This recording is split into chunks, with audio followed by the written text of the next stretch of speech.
E estamos de volta com o programa Classe Imóveis aqui pela TV Cidade Verde, a boa imagem do Piauí. Nesse bloco a gente vai falar sobre IPTU e a gente recebe aqui nos nossos estúdios o advogado Bruno Rocha. Bom dia, doutor Bruno. Seja bem-vindo ao programa Classe Imóveis. Bom dia, Roberta. Bom dia a todos os telespectadores. Para mim é uma satisfação muito grande vir a essa casa e poder elucidar dúvidas dos telespectadores. Estou aqui à inteira disposição. Bom, e o assunto IPTU, ele chama muito a atenção, principalmente todos os nossos telespectadores, porque é um imposto que quando chega sempre no começo do ano, todo mundo se assusta, reclama. Mas eu queria começar com o senhor sabendo o que é o IPTU de verdade. Tá. O IPTU é o Imposto Predial Territorial Urbano, é um imposto de competência municipal, Roberto, ou seja, cada município ele tem discricionariedade para legislar sobre esse tipo de imposto. Qual é o valor venal, quais são as isenções, quais são as hipóteses que ele vai ser aplicado. Então, é um imposto que você paga por você ter um imóvel dentro de um perímetro urbano. É basicamente isso. Bom, quem tem a casa alugada ou o apartamento, ele é que paga o IPTU ou é o proprietário do imóvel? Excelente pergunta, Roberta. Que é aluguel e IPTU. O que é que a legislação fala, a lei do inquilinato? Que quem é competente para pagar o IPTU é o locador. Acontece que tem uma pegadinha na legislação. Ela diz que caso haja uma negociação no contrato, uma disposição em contrário, o inquilino ele pode, sim, vir a ser cobrado desse IPTU. Então, aqui em Teresina, principalmente, em regra, quem paga o IPTU é o inquilino. Certo? É basicamente isso. Pode ser tanto o locador quanto o locatário. Em caso de múltiplas propriedades, o proprietário, ele, como é que funciona? Ele tem mais de um imóvel, ele paga mais de um IPTU, existe uma isenção, como é que funciona? Perfeito. O fato de o proprietário ter mais de um imóvel é indiferente em termos de você ser cobrado ou não do IPTU, certo? Se ele tem 2, 3, 4 imóveis, ele vai... Caso ele não seja beneficiário da isenção desse imposto, ele vai ter que pagar 2, 3, 4 impostos prediais territoriais urbanos. Isso não tem problema nenhum. E em questão de terreno, eu não tenho nada construído no terreno. Eu pago também o IPTU? Essa questão a gente tem que observar o que diz o Código Tributário do município. Aqui em Teresina, por exemplo, é indiferente se o terreno é edificado ou não. A própria lei diz que terrenos não edificados paga sim IPTU. E pode parcelar, assim como outros impostos, IPVA, é possível fazer o parcelamento? Ótimo. Essa questão também a gente tem que analisar o caso concreto, o município em específico. A praxe, o comum, é que haja um grande desconto, aqui em Teresina é 15%, Roberto, 15% caso o proprietário ou o inquilino, por exemplo, venha pagá-lo à vista. Ou então, divide-se em 3, 4, 5 vezes. Isso a gente tem que ver município por município. A regra é que, se você pagar a cota à vista, você ganha um desconto. Se você não pagar, aí você paga o valor integral dividido em 4, 5 vezes. Vai depender do município.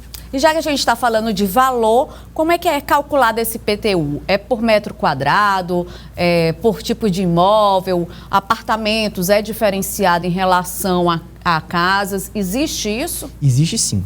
O valor do IPTU ele é calculado em cima de um valor venal do imóvel, certo? Esse valor venal ele é obtido com uma série de detalhes, uma série de prerrogativas dentro do imóvel. Por exemplo, qual é a localização desse imóvel? Ele está numa área com mais abarcada de serviços públicos? Ele é um imóvel que tem escolas próximas? Então, é bem complexo eu te dizer como ele é cobrado, porque depende mesmo da localização, do tamanho, da qualidade da região da cidade. Se a região for mais valorizada... Perfeitamente, se a região vai ser mais valorizada ou não. Isso até confunde um pouco, porque o valor do IPTU não necessariamente ele corresponde ao valor de mercado. É o valor venal do imóvel, que é um cálculo que eles até usam planilhas do IBGE para ver qual é o valor médio do metro quadrado daquela região. Aí eles têm um valor venal, aplica-se uma alíquota e a gente recebe o valor do IPTU. E para ter a isenção desse imóvel, como é do IPTU, na verdade, como é que funciona? Interessante. Esse aqui, principalmente esse, a gente vai ter que ver caso a caso. Aqui em Teresina é bem interessante, tem alguns casos que são singulares. A título de informação aqui em Teresina, se você tem um imóvel com um valor venal abaixo de R$45 mil, você está isento de pagar IPTU, caso você só tenha um imóvel. Mas tem algumas prerrogativas que poucas pessoas sabem. Por exemplo, você é um funcionário público do município ou da Câmara Municipal de Teresina e seu imóvel, único imóvel, vale R$93 mil, você também tem isenção. Tem uma que é bem curiosa, que é, se você participou da guerra da Itália há 50 anos atrás e você consegue comprovar, você tem isenção. Uma bem interessante que pouca pessoa sabe, foi aprovada no final de 2019. Se você colocou placas fotovoltaicas, enfim, no seu imóvel, e ela representa mais de 70% de economia, você pode vir a ter um desconto do IPTU. As placas solares. Isso. A partir de 2020, entrou em vigor aqui em Teresina. Então, é caso a caso. É bom que estimula a sustentabilidade, isso, bom que estimula, achei muito legal essa disposição do Código Tributário de Teresina, certo? Aí tem outras hipóteses. Se você tem câncer, se você tem HIV e você tem um único imóvel, esse imóvel é até 93 mil, você também pode vir a ser isento. Agora eu estou falando de Teresina em específico. Se você mora em Picos, em Parnaíba, enfim, você tem que analisar o Código Tributário do seu município para ver se existe alguma hipótese que você é abarcado por ela. E caso eu não pague meu IPTU, o que acontece? Pronto. Se você não pagar o IPTU, você vai ser cobrado. E assim, o município, ele tem prerrogativas para cobrar esse proprietário inadimplente. Ele pode colocá-lo na dívida ativa, certo? Que, enfim, a Procuradoria do município vai entrar com a execução tributária, vai poder cobrar. E aqui é uma questão importante, se você passa muito tempo sem cobrar o IPTU, você pode vir até a perder o seu imóvel, que ele é uma das exceções do bem de família. Então tome cuidado, pague seu IPTU. Geralmente, quando se atrasa, até os próprios municípios fazem campanhas de renegociação. Então é isso, se você não pagar, você vai ser cobrado, pode sofrer uma execução tributária e não é muito legal receber ela. Fugindo um pouco desse assunto do IPTU, a gente recebeu algumas perguntas dos nossos telespectadores e aí, para atendê-los, eu gostaria de saber que se eu falasse sobre compra de imóvel na planta. Se caso o nosso telespectador queira desistir, como ele deve proceder? Desistir de imóvel comprado na planta. A gente tem que colocar um marco temporal. Gravem essa data, 27 de dezembro de 2018. Por que essa data? Porque a partir desse dia entrou em vigor uma lei no Brasil que se chama Lei do Distrato. Então, basicamente, eu vou tentar resumir. É um pouco controverso, são várias nuances, mas se você comprou um imóvel na planta antes de 27 de dezembro de 2018, é simples.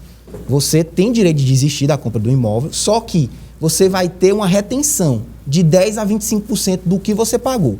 E o que é que vai dizer, o que influencia para ser 10% a 25%? O quanto esse consumidor foi adimplente, pagou as parcelas, enfim, não deu trabalho. Bom, passou de 27 de dezembro de 2018, já tem uma outra questão. Eu tenho que saber se esse empreendimento tem algo que a gente chama de patrimônio de afetação, certo? Se existir esse tal patrimônio de afetação, que é algo bem interessante para quem compra imóvel na planta, ele traz muita segurança jurídica ao adquirente. Aí são duas coisas. Há patrimônio de afetação, então a construtora incorporadora pode reter até 50% do que você pagou. 50%, já é bem mais agressivo. Se não há patrimônio de afetação, essa retenção pode ser de até 75%. Tá bem, Roberto? E tem outras questões, outras nuances. Qual é o prazo para devolução? O fato é, você comprou um imóvel da planta hoje, saiba que as desistências vem trazendo um impacto econômico maior. A gente agradece a sua participação aqui no nosso programa e aguarda o senhor novamente aqui no nosso programa, no Classe Imóveis, para tirar novas dúvidas da gente. Estou sempre à disposição. Obrigada.